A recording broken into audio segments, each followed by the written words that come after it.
Our topic for today is political participation. So our goals are to explain the concept of efficacy and the factors that influence, to describe the various methods of political participation, to explain the factors that influence political participation, to describe the differences between presidential, midterm, and off-year elections and their impact on voter turnout. So first of all, we go back to the definition that we've already looked at, public policy. We said that public policy is a response or lack of a response of government decision makers to an issue. Basically, it's all the stuff that either government does or that government chooses not to do. So if we think about all the actions of the government, that is what public policy is. And so if we look at public policy, I want you to tell me, do you think that you can influence public policy?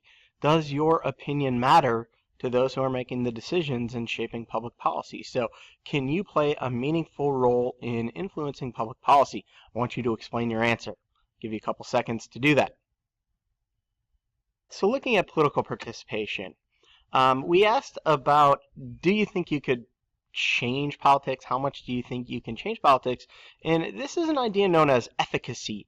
Efficacy is the extent to which people believe they can influence the policy process. So efficacy is basically just describing how much do you think you can make a difference in politics. And generally speaking, statistics show that most people don't have a whole lot of government efficacy. Most people don't trust the government, as this poll shows. An increasing number of people are not trusting the government. When asked in about 2005-2006, less than 30% of people said that they trust the government to do the right thing. If we look at efficacy levels, the amount of efficacy, the amount that people think that they can influence public policy, it's going down. More and more people think that they can't influence public policy, that politicians don't care what they think. So I guess coming into our next question, if you could influence public policy, what are some ways in which you could do it? So list and explain the many ways in which you could actively influence public policy. And of course, explain your answer.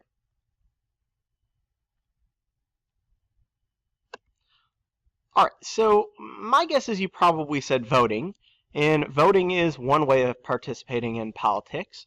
But the biggest question is, what are some of the things that you missed? Voting is not the only way to influence politics. There are many other ways outside from casting a vote in a voting booth that you can use to influence public policy. So, for example, you could join a political party. You don't have to be 18. You don't have to be a registered voter to join a political party. Anybody can join a political party, and that can help shape the policy process.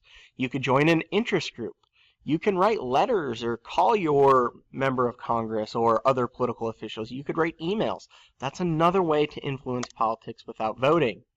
You could take place in a demonstration. This is a fancy way of saying a protest. You could get involved with the media. So you could convince the TV or the radio, or more and more, not only just newspapers, but the internet is a great way to influence public policy without actually voting. What you say on Twitter or Facebook or other media sites sometimes matters. And then litigation. One of the biggest things that was used in the civil rights movement was court cases, using litigation in order to influence public policy. When it comes to the most obvious, though, voting, America falls far behind many other countries in the world. For example, Italy has a voter turnout percentage on average of about 93%. America ranks towards the middle, and of course the bottom of this list, at about 48%. So that is relatively low. A lot of Americans generally tend to not vote, which leads me to one of my favorite cartoons. Son, in a dictatorship the people vote, but they don't have a choice. Oh, I see. And in a democracy, the people have a choice, but they don't vote, which is sad but true. More and more Americans don't vote, and then they complain about the process and wonder why the government doesn't meet their needs. Well, government meets the needs of the people who vote. I always like this one too. When you vote nowadays, they give you a little sticker that says, I voted. It turns out that helps to increase voter turnout. People, especially young people, like to have the little sticker so they can brag to all their friends, hey, I voted. But not only that, but of course, now I have the right to complain. If you vote, you get to have a say in politics. And if politics doesn't meet your needs, you can complain. If you don't vote, well, sorry, you let somebody else choose your leaders for you. Now, when it comes to actual political participation, the number of people who come out to vote or get influenced in politics, generally speaking, statistics show that the older you are, the more likely you are to participate in politics. We're going to look at a lot of statistics from various years. You could change the year and the statistic pretty much would be the same. So in the presidential election of 2004, the 18 to 24-year-old age demographic voted at a rate of about 47% compared to people 65 to 74 years old voted at a rate of 73%. If you want to know why the government listens to old people and why the government doesn't really care about what young people say, it's because young people don't vote. And remember, when a politician wakes up, what's the first thing they ask themselves every single day? Yep, that's right. How am I going to get reelected? And so they generally tend to appeal to people who will help them get reelected. Here's another look at the same statistic, looking at voter turnout based on age. Do you notice anything a little peculiar about this chart? If you mentioned that around 70 to 71 years old that voter turnout starts to go down, you would be correct. Any guesses why? Yes, you are correct. You'll notice that as age goes up, so too does voter turnout until you get to be about 71 years old. And the kicker at that age is that generally speaking, people tend to get older.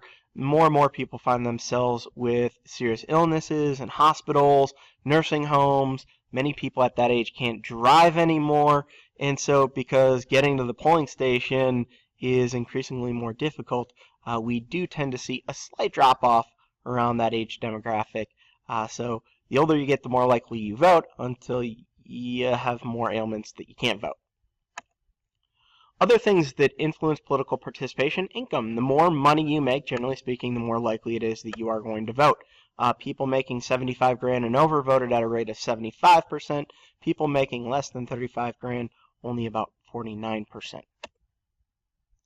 Race and ethnicity. Your race generally tends to indicate whether or not you're likely to vote. 68% of white people were registered to vote in the 2004 election. Only 62% of African Americans, 49% of Asian and Pacific Islanders, and 53% of Hispanics were registered. So white people generally tend to register and generally tend to vote more than other races.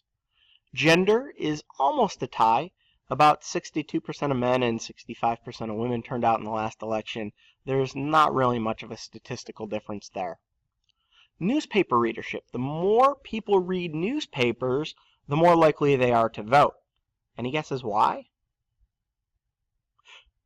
Well, it really has nothing to do with actually reading the newspaper, but the fact is that people who read the newspaper generally tend to be more well-educated. And the more well-educated you are, the more likely it is that you're going to vote. For example, people with less than a 9th grade education only voted around 39% of the time, while 78% of people with a bachelor's degree and 84% of people with an advanced degree, that's a PhD or a master's degree or a law degree, some other type of advanced degree, tended to vote. So the more educated you are, the more likely it is that you're going to vote. And guess what? The more likely it is that politicians are going to listen to you. P. Diddy had something to say about voting. Let's listen to P. Diddy and his views on younger voters. We have a special guest joining us right now, not necessarily from the political world, but certainly from the world of American culture. Pete Diddy, who's probably better known than Tucker Eskew or me or anybody else here. Thank you very much for having me. Thank you for having me. You did a lot of work, Pete Diddy, to get the vote out. What do you feel about your results? It's been extremely successful. For the first time in a long time, young people are energized. They're interested in the voting process. They're empowered. They were in those long lines waiting for hours and hours. The colleges came out. The youth vote has really made their voices heard in this election. Do you have any numbers to suggest that you've really blossomed here in terms of numbers, or at the same old, same old? We positioned, partnered with Choose or Lose and MTV. We wanted to exceed 20 million. We've exceeded the 20 million, and the numbers are still coming in. And we know when it gets down in Ohio right now that we're gonna be part of the final deciding factor. For what? No, I mean, I think that a lot of young people are dealing with issues right here at home, real life. Their ideas and their thoughts, people underestimate, how their ideas and their thoughts and where they can go. And I think they've had a huge impact on this election. People they're the wild card of the election. You can't put them in a box and say you know which way they're going to go. What are the issues that Neil, if you said you're watching these kids walk in line, young people, I shouldn't call them kids, they're in their late 20s, some of them, what's moving them? What got them to the polls? Their future, worrying about education, worrying about jobs, worrying about how to pay for education, health care, things that are happening right here at home in their communities. How do they think differently than somebody 70 years old? They're just getting involved in the process. They're just learning. I heard you talking earlier, and they still have power. They still have power. If they're old enough to go fight overseas, they're old enough to vote. Anything I do, I give my all to it. I believe that. Your name's been associated with this in terms of putting this together for months, if not years now. I started it because I'm from Harlem, New York, an inner city community, and things are not changing there. I didn't feel either candidate had an urban agenda, so I went after the youth and minority vote, and I think that we were able to bring them out and get them interested, and I think the numbers are going to speak for itself, and I think we're going to have a final impact on this election. It's close, and we're the wild card, I don't think either campaign has really truly paid attention to the minority vote, nor the youth vote, and hopefully in the future that will change. That's why it was so important for us to come out so strong in this election, because they're not going to respect us as a voting bloc until we really come out and vote. Okay, well, thank you very much. Thank you very much. I know you're the most famous guy that's been on this desk, so I want to respect you for coming here. I'm a big fan of y'all. So there you have it from P. Diddy about why people vote and when they vote and should they vote and the impact that you can have. If we look at the election of 2008 and then again in 2012, people say that one of the biggest factors that helped President Obama win the election was the fact that young people actually came out to vote. The more and more young people that came out to vote, more likely to shape the election. So voter turnout, incredibly important. The next issue that we're going to look at when it comes to the number of people who turn out in elections is what type of election it actually is that we're talking about. So for example, in a presidential election, which takes place every 4 years, we've got the highest rate of voter turnout. So lots of people like to vote in presidential elections. Kind of unusual because the president, out of all the politicians out there, probably has the least likelihood at actually affecting your daily life, but still people feel important, and so voter turnout is high in presidential elections. In what are known as midterm elections, a midterm election is on all the even-numbered years in which we don't vote for president. Usually those are also the years that a lot of cities and a lot of states vote for governors and mayors and city council people. On the midterm election, we generally tend to see lower rates than the presidential election, but still sort of mid-level voter turnout. Because every 2 years you are voting for the House of Representatives and possibly your senator, turnout tends to be decent during midterm elections, but not nearly as high as presidential. The lowest voter turnout comes during any of the off-year elections, so basically any of the odd-numbered years. These are years in which the president's not being elected and no members of Congress are being reelected, so it's basically just state and local people you're voting for. And generally speaking, in these elections, like school board elections or a lot of local officials, voter turnout is extremely low. So if we want to take a look at voter turnout, you can see the ones with the blue dashes on them. Those are the presidential years. Those are pretty high voter turnout. In the midterm elections, the yellow years, you can see voter turnout is a little bit lower when you're only voting for members of Congress and state and local people. And then if we were to look at the off-year elections, you'll see that turnout extremely low. So for example, some of the off-year elections, New York a few years ago, voter turnout as low as 24%, Detroit 25%, San Bernardino, California had a whopping 7.8% of voter turnout in one off-year election. Just goes to show you people don't vote in off-year elections. And again, we can see the same chart. Voter turnout in the presidential election of 2016, roughly 55.4%, give or take a few. But you can see voter turnout down from the last couple elections, but not significantly, still pretty even with what we've had throughout most of your lifetime. So, finally, I want you to tell me, why do you think voter turnout is so low, especially in those off-year elections, but even in presidential elections? The fact that Italy has 93% of people voting, and America only has about 46% on average, 55% in the last election. Why do you think those numbers are so low? What excuses do you think people give for why they didn't vote?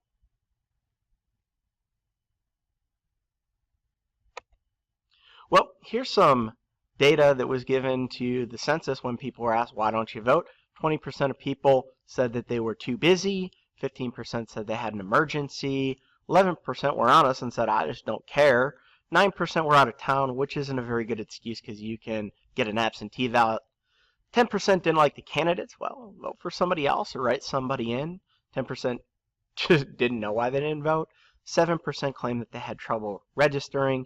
3% said that they forgot, which in an off-year election might be plausible, but in a presidential election, I'm not really sure how you forget.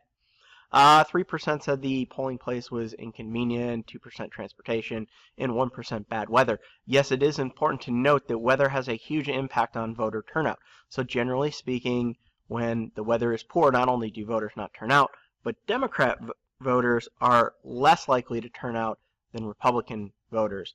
Don't ask me why that is, but that's just what the statistics say. And so those are some reasons why people gave not to vote. That said, that's all I've got for you for today. I hope you have a wonderful day.